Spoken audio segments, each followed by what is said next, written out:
So if you want website visits and you want website clicks, you need to be doing the same set of things for your online store as well. The problem is when people switch from physical to digital, from offline store to online store, the second bit of the journey they usually don't really concern themselves with. They set up an online store, they make it available. The store looks good because they probably use a template which works with the industry they are in.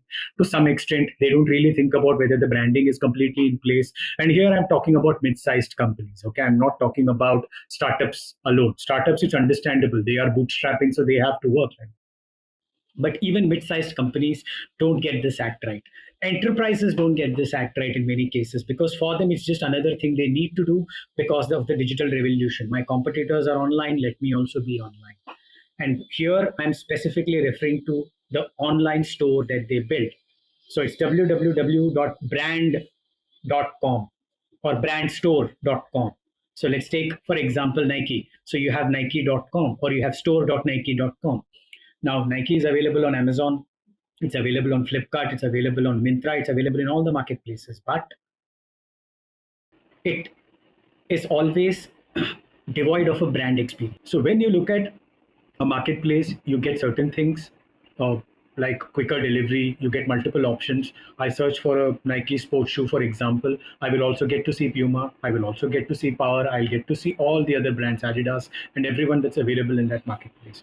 But when you set up your own store, you have the benefit of showing only your brand, creating that brand experience. Now, that is another thing that brands don't get right. But the core problem of it all is the marketing they need to do of this particular online store, driving people to the store, driving people to type out www.brandname.com or giving them a link which they can click on and arrive on your website, and then give them the journey that they can browse through, help them find the right products, guide them down that process that your salesperson would be doing in your physical store.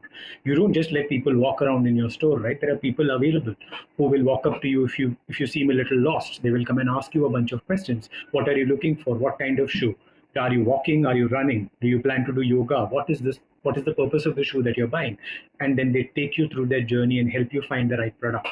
Your website needs to be able to do all of this without the presence of a physical human being, and which is where the real e-commerce challenge comes in. Hope that answered your question, Peter.